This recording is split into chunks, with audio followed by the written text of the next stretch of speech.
Hello, and welcome again to our In Dialogue series. We're glad that you're here with us today. Today we are talking with Dr. Tyler Mesa, who is a pediatric dentist, and we are here to give you a little bit of information about dentistry and how it applies to children, some of the important things about dentistry. So tell us a little bit about why it's important for young children to build a relationship with a dentist. Oh, where do I begin? So, establishing early childhood dental care, ideally by your child's first birthday, is key for so many reasons. I always like to remind parents that, having them come in early, not when we have a problem, but just to focus more on prevention, building happy visits, getting them comfortable in that environment is super helpful. There's endless research and data to support the fact that early dental visits really lead to a lifetime of healthier oral health, less dental bills, and just overall better patients and happier patients. Absolutely. So for parents that are just starting to look for a dentist for their child who have very young children, where is a good place to start? What are some of the things that you want to evaluate when you're looking for a dentist for your family? Sure. Well, you definitely can seek out a board-certified pediatric dentist. That's a great area to look.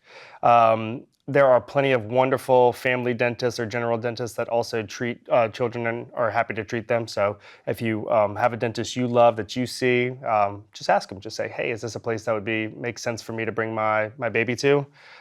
Usually they'll be pretty honest if that's a thing that they are comfortable with, or they might have a referral for a local pediatric dentist that they feel comfortable with and work closely with. Terrific. So once you've found someone that you're comfortable with, what are some of the things, especially for very young children, that you can start to do to build those healthy dental habits at home? Because I think for infants, oftentimes we think, oh, well, they don't really have any teeth, so what do we do? But it is important to start that young. Sure. So just to piggyback on the American Academy of Pediatric Dentistry's guidelines, we recommend establishing pediatric dental care by first tooth or first birthday, whichever comes first, and start brushing those teeth as soon as they come in. You can use a soft bristled toothbrush, usually finding one like an infant-sized toothbrush with fluoridated toothpaste, just a smear amount.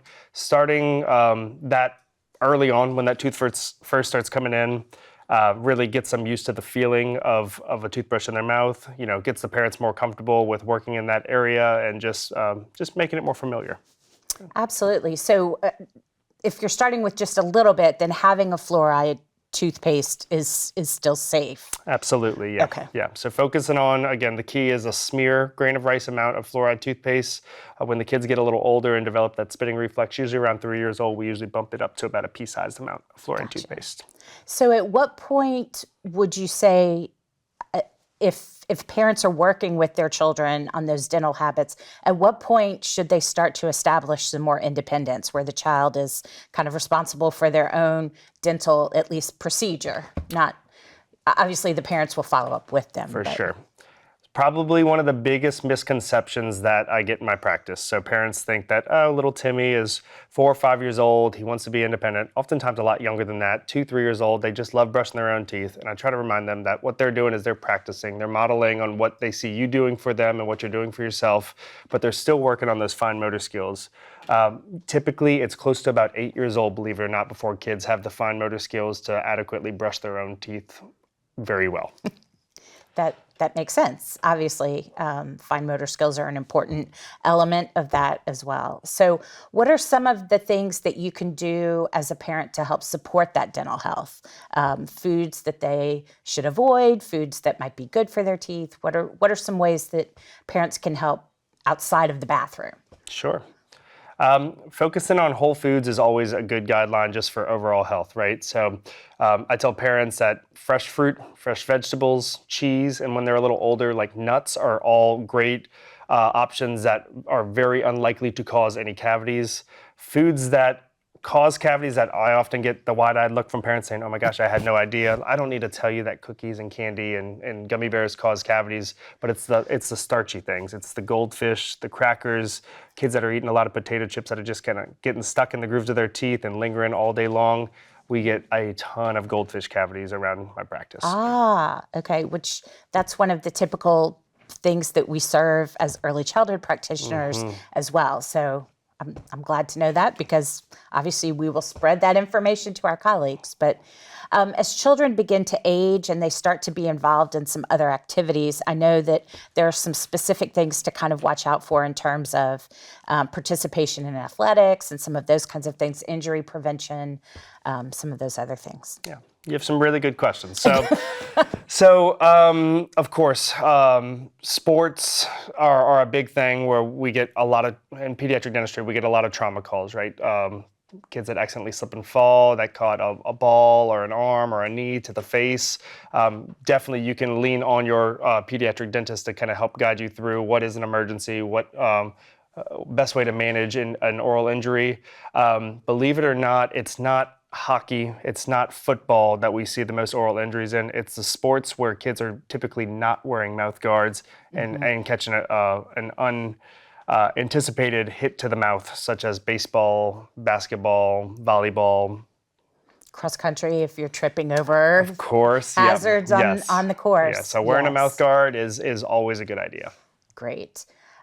So as even before you get to that age, I forgot about some of those big elements that parents often ask about, like pacifiers and some of those other kinds of things. So talk a little bit about yay or nay, timing for that. Pacifiers are always sort of one of those hot button issues for parents. I will start by saying that I have two kids around 2 years old and younger, and both of them are thumb suckers. So it's normal, it happens. The key is to just know when to intervene and what the negative results can be if those habits go on too long. So what we're talking about is like a class of something called non-nutritive sucking habits. So pacifier use, finger sucking, thumb sucking, nail biting, all those things kind of fall under that class. So pacifier use, finger, thumb sucking, considered normal behavior in infancy, right? So usually kids should be outgrowing that type of behavior by 2-3 years old. We don't want those habits to go beyond 3 years old. If you feel like your child is one that they're just going to give you a really hard time giving up the pacifier, or they're just not showing any weaning behavior away from using sucking on their thumb or fingers, that's when you really should work closely with your dentist and just figure out ways to either motivate them or just discourage the behavior and try to get that done with. And I know one of the hardest questions for me as an early childhood professional was when the parents would ask, how do you do that?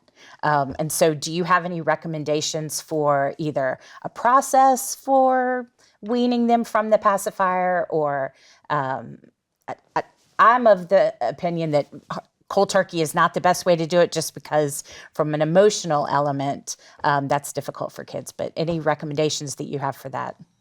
I'm all about individualized care. I mean, there are no two kids that are the same in our practice, so I'm sure you've seen that, throughout your career.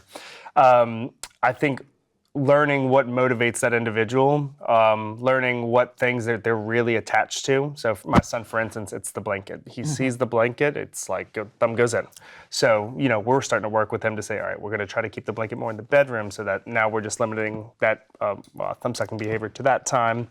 As they get older, there are some things that start to make more sense. So if you can positively motivate them or positively reward them, but obviously that doesn't work so well in like a 1-year-old. Right. But a 3-year-old, they start to understand that stuff a little bit better, and using a sticker chart or finding something that they're more excited about than using the pacifier can really go a long way. Can really help.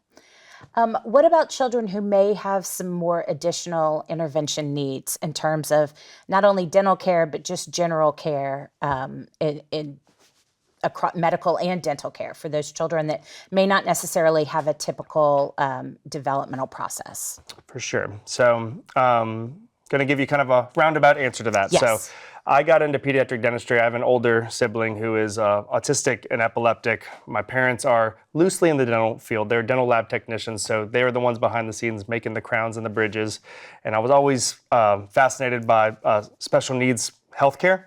We've had countless issues and just dilemmas growing up with my brother. And then also, maybe a little brainwashed by my parents in the dental field. So I was always interested in finding a way to kind of combine the two of those things. Absolutely. So I have a huge heart for kids that just maybe need a little bit more help, just require a little more time, right? I would say I'm not unique in that regard. Pediatric dentists, a lot of us have really big hearts. We want to help. Absolutely. We understand that a lot of the barriers to care is just the fear from the parents, right? Like they got so much going on. The last thing they want to have is a meltdown in the dental office at 9 a.m. But just relaying those concerns to your dentist, letting them know, hey, this is what I think might be a trigger for my child. Like, we love information. We want to know how we can make it a better day for everybody, right? Right. So we unfortunately have a lot of families that will delay that care well beyond that first birthday.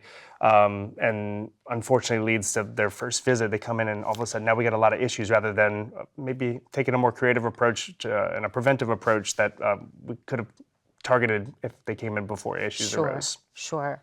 And obviously, again, individualized care is such an important element of that. But for parents who are navigating some of this at home, do you have some recommendations for how to, once you've built that relationship with the dentist, how to reinforce those things at home? For sure. So if a child is doing other therapy, such as ABA therapy or OT, I think it's great to lean on those other providers and say, hey, these are our difficulties. They hate the taste of the toothbrush, or they're gagging every time I'm trying to brush the molars, or they're biting me while I'm trying to do it. Just working with them, and again, working with your dentist. We have so many recommendations, again, different patients, different recommendations.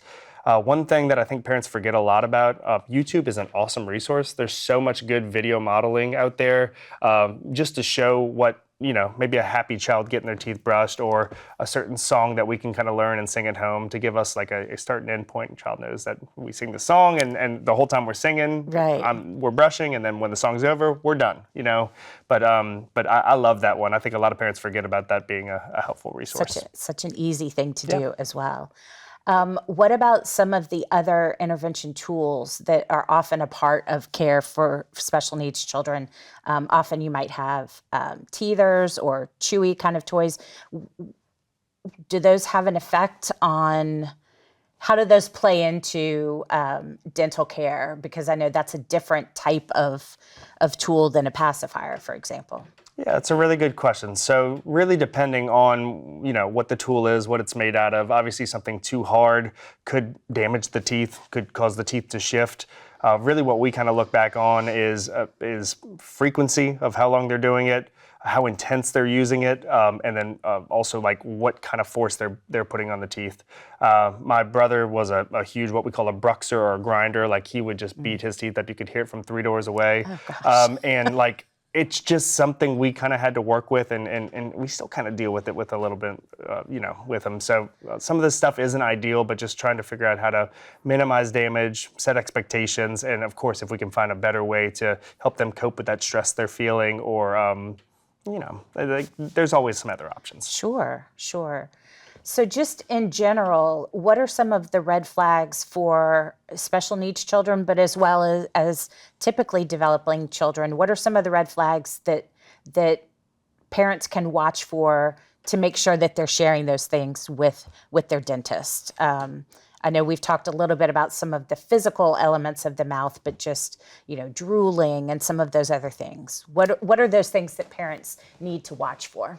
So we do get a lot of questions about drooling. I would say it's typically not something I get overly worried about. We want to figure out what the drooling behavior is, because like whether they have mouth ulcers, whether we are teething, we're getting new teeth coming in, whether something else is bothering them, whether they are having a difficulty with their swallowing reflex. I mean, there's really so many reasons there.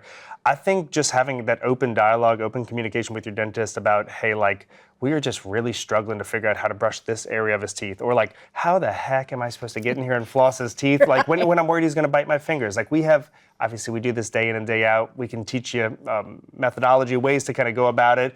Maybe rank things in terms of importance, which like maybe we don't get to all this stuff every day, but I want you to at least try once a day to get in there and brush really good before bed. I think if we can do that, get the juice off the teeth or the water, drinking more water, I think it really just can make such a big difference. Makes a big difference, yeah. You mentioned flossing. I know now we're starting to hear more about like water picks and things like that. How do you come down on the flossing versus water pick controversy? Water picks do not replace flossing. Water picks are a great adjunct modality to help improve gum health and oral health, but the cavities that we get, particularly in kids, is right where the teeth come together. And it makes a lot of sense if you think about it. That water pressure isn't going to blow the teeth apart. We need to get the floss through that contact point. It doesn't matter what type you use, string floss picks, but just something, whether it's got a character on it that gets the kids excited. I mean, it's the little things, keeping it in a jar on the countertop where they see it every night and say, oh, I got to use it. Yes. So that's the key to success. Gotcha. So let's talk a little bit about some of the more extensive physical elements that might happen within the mouth, like tongue tie and some of those other kinds of things that might need some more extensive intervention from a dentist. Yeah, great question. So we can start with tongue ties and lip ties. So obviously a hot topic, I would say now, like we get a ton of questions from parents of, does he or she have a tongue tie? What's going to happen if we treat it or don't treat it?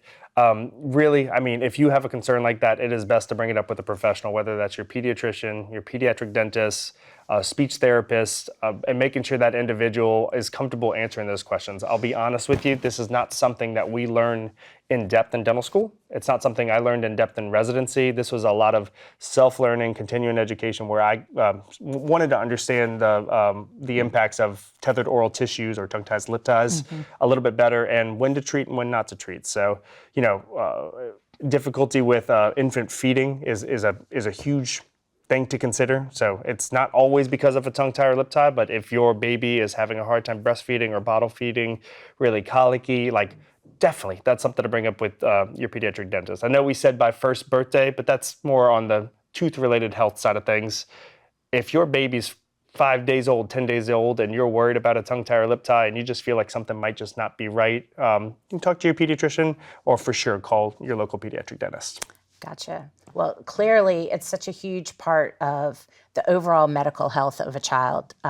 So what if you have a child who is similar to you and has developed that interest in dentists and dentistry? What was kind of your path into that field? And if you have a child who really is interested in that, how can we guide them into that career? So, like I mentioned, I might have had like an obscure path with my parents. I'm a little brainwashed. I mean, I was around dentistry my whole life, but just get involved.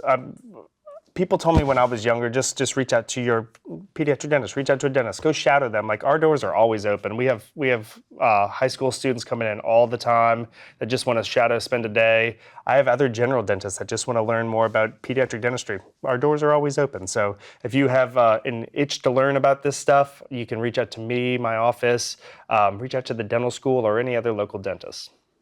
That's great. So if I'm going to college and I'm thinking about this as a path, what are some recommended areas? Sure. So you do not have to major in biology or chemistry or anything in the sciences, but what you need to do is you obtain a bachelor's degree, so a 4-year college degree, and there are a certain number of classes that usually fall under what we call pre-dental. So there are certain maths and sciences and other courses you need to take in order to apply for dental school. Once you've completed those classes, you can apply to dental schools. There's a ton around the country. Our local dental school is right around the corner from here, which is where I went, LSU. Dental school is 4 years. There are a couple 3-year programs in the country, but most are 4 years. And then, of course, if you want to do a specialty, unlike medicine where a residency is required after medical school, you can become a general dentist after 4 years of dental school, going into a specialty such as pediatrics, orthodontics, oral surgery. Those are all additional time. Gotcha. So you've brought up orthodontics. When is the right age to start thinking about that? Especially, I know when I was a teacher and an early childhood administrator, we often had children who had pacifiers for an extended amount of time or were thumb suckers, and we could tell pretty early on that there was going to need to be some additional intervention. So when is the right age to kind of start thinking about that? Sure.